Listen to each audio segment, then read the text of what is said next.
Vivimos en una época en que la Iglesia de Jesucristo está siendo probada, no tanto por la persecución externa, sino por el compromiso interno.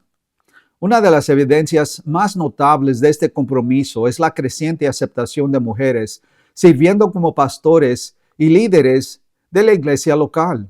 Este movimiento no nace de la exégesis bíblica, sino la expresión cultural. Durante casi un siglo, la influencia del feminismo moderno ha ido infiltrándose en la iglesia, convenciendo a muchos de que hombres y mujeres no son distintos en sus roles dados por Dios, sino intercambiables en todo aspecto. El mundo dice que no hay diferencias, solo preferencias personales. Pero la palabra de Dios dice otra cosa. Hola, soy su anfitrión, el pastor y productor de cine Gregorio Rangel. El tema de hoy es ¿por qué las mujeres no pueden ser pastoras? Una defensa bíblica y teológica del diseño de Dios para el liderazgo en la iglesia. Primera parte.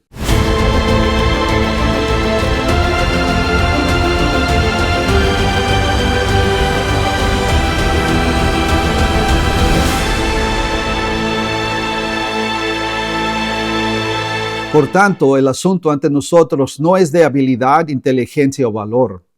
Es un asunto de autoridad y obediencia. Si la iglesia se someterá a la palabra inmutable de Dios o si conformará a los vientos cambiantes de la cultura. Cuando Pablo escribió a Timoteo y a Tito, ambos encargados de supervisar iglesias en el primer siglo, dejó en claro que ciertos roles en la iglesia estaban reservados para hombres calificados. Estos roles no estaban abiertos a debate ni reinterpretación. Pablo fundamentó sus instrucciones no en la cultura, sino en la creación. Este estudio se basa en 3 pasajes fundamentales. Primero, 1 Timoteo 2, versículo 8 al 15, donde Pablo establece el modelo de liderazgo masculino y su misión femenina en la asamblea pública.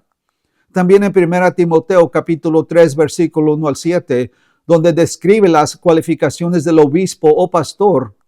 Y también Tito capítulo 1, versículo 5 al 9, donde ordena a Tito nombrar ancianos en cada ciudad que cumplan con esas mismas cualificaciones.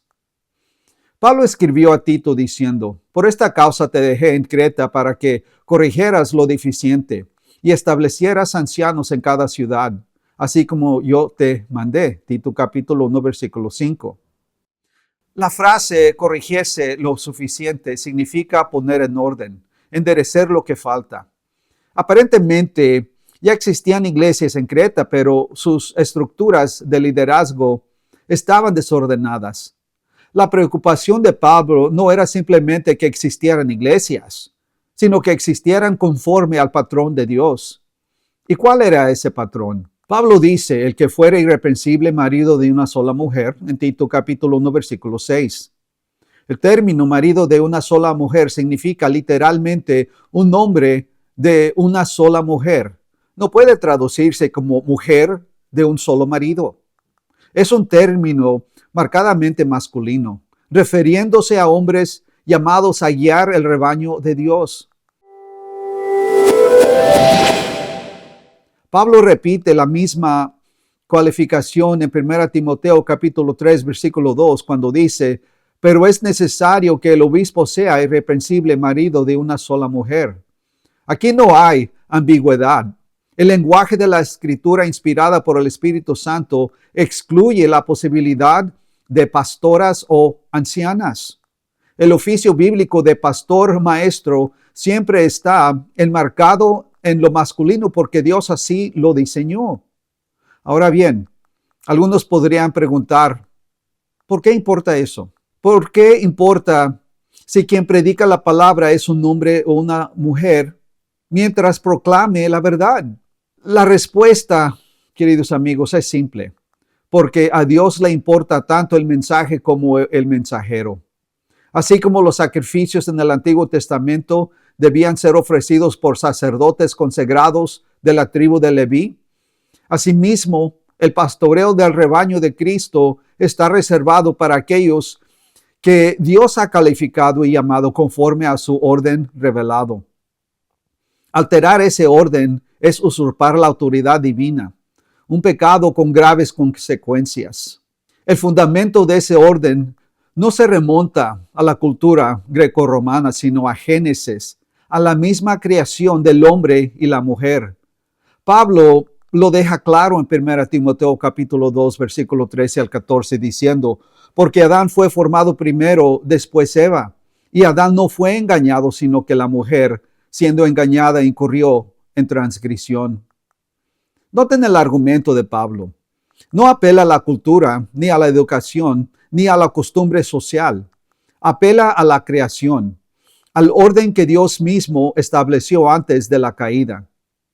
En Génesis 2:7 leemos, entonces Jehová Dios formó al hombre del polvo de la tierra y sopló en su nariz aliento de vida. Luego en Génesis 2:18 Dios dijo, no es bueno que el hombre esté solo, le haré ayuda idónea para él. La palabra hebrea para ayudar, Hezer, no implica inferioridad, sino complementariedad. La mujer fue creada para ayudar, no para dirigir, para apoyar, no para gobernar. Además, Dios le dio a Adán la responsabilidad de nombrar a los animales. En la cultura hebrea, el acto de nombrar indicaba autoridad. Así el liderazgo de Adán fue establecido antes de la entrada del pecado. Pero cuando Eva fue engañada por la serpiente en Génesis 3:1, los roles se invirtieron. En lugar de que el hombre guiara y protegiera, siguió a su esposa en la desobediencia. Y como resultado, Dios pronunció juicio no solo sobre su pecado, sino sobre la distorsión de sus roles. En Génesis 3:16, el Señor dijo a la mujer, y tu deseo será para tu marido, y él se enseñoreará de ti.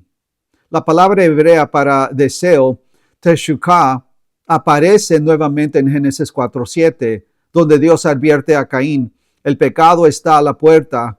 Con todo eso, a ti será su deseo y tú te enseñarás de él. La misma palabra en ambos contextos implica de un deseo de dominar y controlar. Así, parte de la naturaleza caída de la mujer es la tendencia a usurpar la autoridad sobre su marido. Esto, amados, no es misoginia, es teología. La caída corrompió el orden establecido por Dios y el espíritu feminista que hoy busca colocar a mujeres en autoridad pastoral es simplemente una continuación de esa misma rebelión. A causa del pecado, tanto hombres como mujeres distorsionan sus roles. Los hombres se convierten en tiranos o en cobardes pasivos. Las mujeres en manipuladoras o controladoras. Pero la redención en Cristo no elimina esos roles, los restaura. Cuando Pablo escribió a los Corintios, declaró, pero quiero que sepan que Cristo es la cabeza de todo varón, y el varón es la cabeza de la mujer, y Dios la cabeza de Cristo, 1 Corintios 11:3. El liderazgo o cabeza no es tiranía, es orden divino. Aún dentro de la Trinidad hay igualdad de esencia, pero distinción de roles. Cristo es igual al Padre en deidad, pero se somete a la voluntad del Padre. De la misma manera, hombres y mujeres son iguales en valor, pero distintos en función. Cuando el mundo rechaza las distinciones de género, rechaza la misma imagen de Dios expresada en el varón y la mujer. Y cuando la iglesia rechaza el liderazgo masculino, distorsiona el reflejo de la autoridad y sumisión divina que Dios estableció en la creación. Por eso Pablo pudo decir en 1 Timoteo 2:12, porque no permito a la mujer enseñar ni ejercer dominio sobre el hombre, sino estar en silencio. La palabra griega para ejercer dominio solo se usa aquí en el Nuevo Testamento. Implica ejercer autoridad o asumir un puesto de mando. Pablo no prohíbe a las mujeres enseñar en general, pues recuerden, Tito capítulo 2, versículo 3 al 5 ordena a las mujeres mayores enseñar a las más jóvenes. Sino Pablo no está permitiendo que la mujer tome control de la iglesia o ejerce autoridad sobre el hombre. ¿Por qué? Porque ese acto invertiría el orden de la creación, colocando en Eva una vez más sobre Adán. Algunos podrían argumentar, pero eso fue solo la opinión de Pablo. Los tiempos han cambiado. Pero en el momento en que decimos que los mandamientos de la Escritura fueron culturales o opcionales, dejamos de creer en la inspiración e inerrancia de la palabra de Dios, ignorando completamente el texto como declara en 2 Timoteo capítulo 3, versículos 16 y 17 acerca de la inspiración de la palabra de Dios. En realidad estamos repitiendo la misma pregunta que hizo la serpiente en Génesis 3:1. ¿Con que Dios ha dicho, no coman de todo árbol del huerto? El mismo Pablo dijo en 1 Corintios 14:37, si alguno se cree profeta o espiritual, reconozca que lo que les escribo son mandamientos del Señor. Estos no son consejos, son mandamientos divinos. Examinemos cuidadosamente las palabras de Pablo en 1 Timoteo 2, versículo 8 al 15.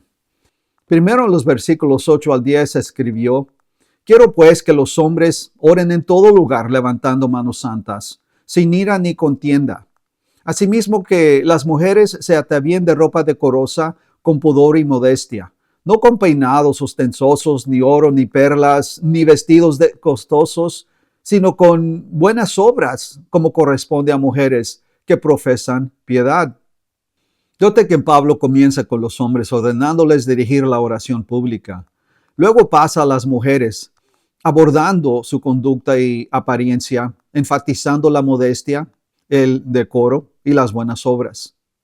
Luego en los versículos 11 al 14 viene el corazón de su instrucción. La mujer aprenda en silencio, con toda sujeción.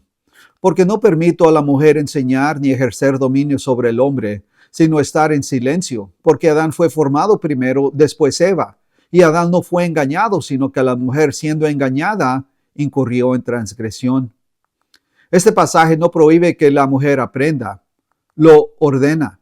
La mujer aprenda fue declaración revolucionaria en el primer siglo, pero debe hacerlo en silencio con toda sujeción, es decir, con un espíritu enseñable bajo el liderazgo masculino apropiado.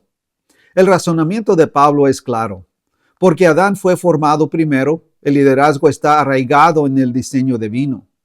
Porque Eva fue engañada, la caída demostró el peligro de invertir los roles. El versículo 15 añade, pero se salvará engendrando hijos si permanece en fe, amor y santificación con modestia. Esto no significa que las mujeres se salven por dar a luz, sino que su realización espiritual y testimonio se expresan mediante la fidelidad a su rol ordenado por Dios como portadoras y formadores de vida y verdad en el hogar. Sé que esto va en contra de la mentalidad cultural actual, pero no podemos permitir que el mundo ni la cultura dicten lo que debemos creer. Esto no se trata de dignidad o igualdad, se trata de orden divino. El orden de Dios no oprime, protege, salvaguarda a la iglesia del engaño y mantiene el patrón de liderazgo que refleja la relación de Cristo con su esposa. Estas verdades y su contexto histórico se exploran más a fondo en mi película Lobos entre Nosotros. Le invito a verla en el enlace de abajo y a suscribirse para recibir videos semanales diseñados para fortalecer su fe y fomentar una devoción firme a Cristo y su palabra. Y también les exhorto a contender ardientemente por la fe que ha sido una vez dada a los santos, porque algunos hombres han entrado encubiertamente, los que desde antes habían sido destinados para esta condenación. Hombres impíos que convierten en libertinaje la gracia de nuestro Dios y niegan a Dios el único soberano y a nuestro Señor Jesucristo. Judas 3 y 4. Y deseo que tengan una semana bendecida.